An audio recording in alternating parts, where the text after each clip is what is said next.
గురుభ్యో నమః. హరి ఓం. ఎందరో మహానుభావులు అందరికీ నా నమస్కారాలు.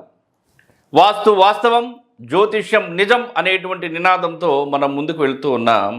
ఆ క్రమంలో ఈరోజు మనం తెలుసుకునేటువంటి విషయం ఏమిటంటే, అపార్ట్మెంట్స్కి సంబంధించి కానీ, హోటల్స్కి సంబంధించి కానీ, హాస్టల్స్కి సంబంధించి కానీ, హాస్పిటల్స్కి సంబంధించి కానీ, లేదంటే ఆఫీస్ రూములకు సంబంధించి కానీ, బంగ్లాలకు సంబంధించి కానీ కొంతమంది ఉన్న స్థలంలో ఎల్ ఆకారంలో నిర్మించేటువంటి గృహాలు లేదు ఎల్ ఆకారంలో నిర్మించేటువంటి నిర్మాణాలను ఏ విధంగా నిర్మాణం చేసుకోవాలి, ఏ విధంగా నిర్మాణం చేసుకుంటే దాని యొక్క దోషం అనేది మన పైన పడదు, లేదు దోషపూరితంగా ఏ విధంగా నిర్మాణం చేస్తున్నారు, నేటి కాలమాన పరిస్థితుల్లో ఏ విధంగా ఉందనేటువంటి విషయాన్ని కూడా మనం ఈరోజు ఈ వీడియోలో తెలుసుకునేటువంటి ప్రయత్నం చేద్దాం. ఈ వీడియోని చివరి వరకు చూడండి. ఈ ఒక్క వీడియోనే కాదు, ప్రతి ఒక్క వీడియోని కూడా మొదలు నుండి చివరి వరకు చూడండి. చూస్తే తప్ప మీకు విషయం అర్థం కాదు. అంతేకాని కొంచెం చూసినంత మాత్రాన మీకు ఏ విషయం కూడా అర్థం కాదు. మరలా మొదట మేము చేసినటువంటి వీడియో దగ్గర నుండి గనక మీరు చూడగలిగితే వాస్తు శాస్త్రానికి సంబంధించినటువంటి ప్రతి అంశాన్ని కూడా మేము ప్రతి ఒక్క వీడియోలో చెప్పడం జరుగుతుంది.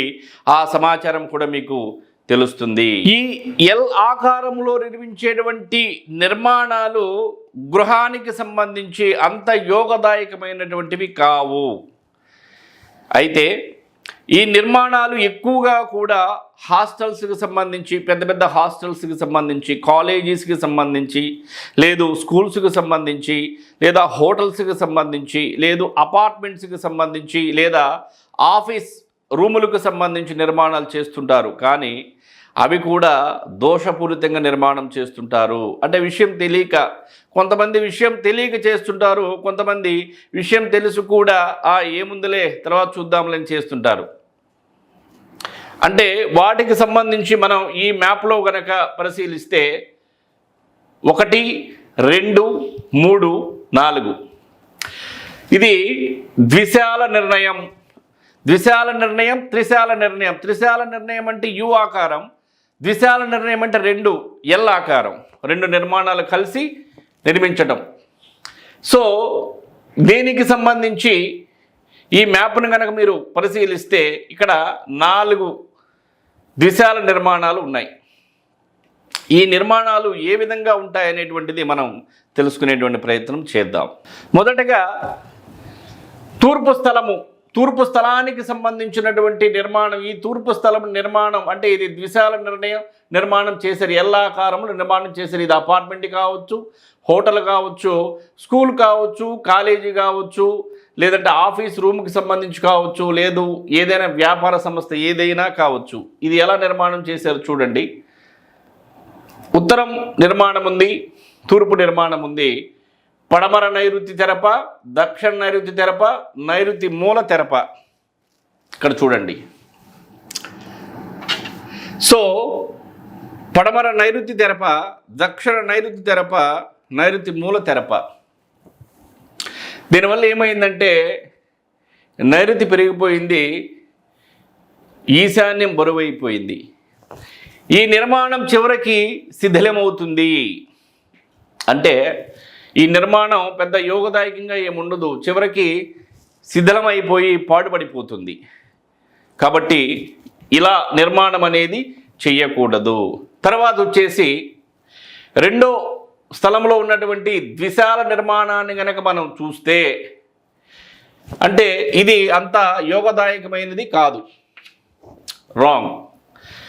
ఇది తూర్పు నిర్మాణం ఉంది, దక్షిణం నిర్మాణం ఉంది. ఇక్కడ చూస్తే పడమర వాయువ్యం, ఉత్తర వాయువ్యం తెరపైపోయింది, తూర్పు ఆగ్నేయం మూతబడింది. ఈ నిర్మాణంలో ఉండేవాళ్ళు దివాలా తీస్తారు.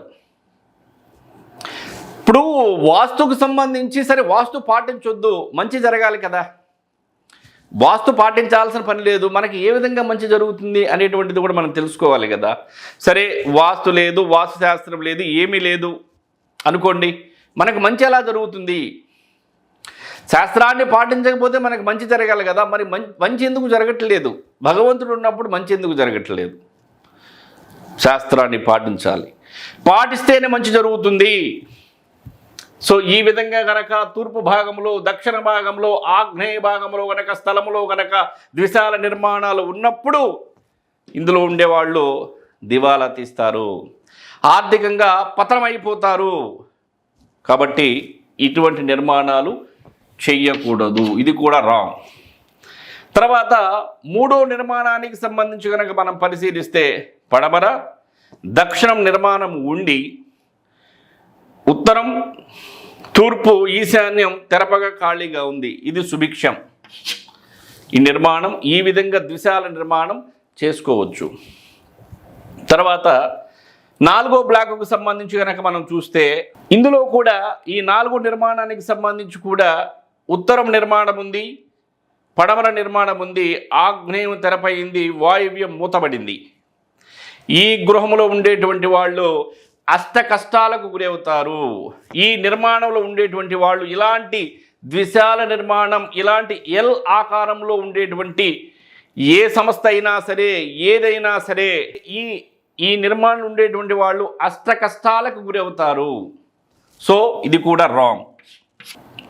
కాబట్టి ఈ నిర్మాణాలకు సంబంధించి ఈ విధంగా గనక ద్విశాల నిర్మాణాలు ఉంటే సుభిక్షం, ఇబ్బంది లేదు. మిగిలినటువంటి ఈ డైరెక్షన్స్లో గనక ఈ విధంగా గనక ద్విశాల నిర్మాణాలు, ఎల్ ఆకార నిర్మాణాలు ఉంటే కనుక మాత్రం తప్పదు చెల్లించక భారీ మూల్యం. వాస్తు దోషం ఉన్నప్పుడు తప్పక చెల్లించదు భారీ మూల్యం. తప్పకుండా మీరు భారీ మూల్యాన్ని చెల్లించాల్సిందే, తప్పదు. అదేవిధంగా త్రిశాల నిర్మాణాలకు సంబంధించి కూడా, త్రిశాల నిర్మాణాలు అంటే ఒకే స్థలంలో 3 నిర్మాణాలను కలిపి, ఉదాహరణకి మనం ఇక్కడ కనుక గమనిస్తే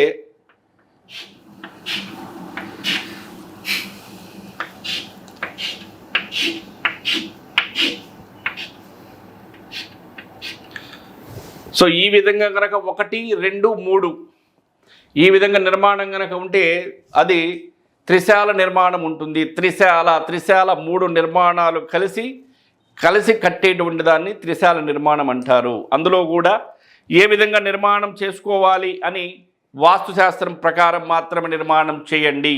మీకు మంచి జరగాలనుకుంటే వాస్తుశాస్త్రాన్ని పాటించండి. మీకు ఏం జరిగినా ఇబ్బంది లేదు, భగవంతుడే చూసుకుంటాడనుకుంటే మీ ఇష్టం వచ్చినట్లు మీరు చేసుకోండి. సర్వే జన సుఖినో భవంతు. నమస్కారం.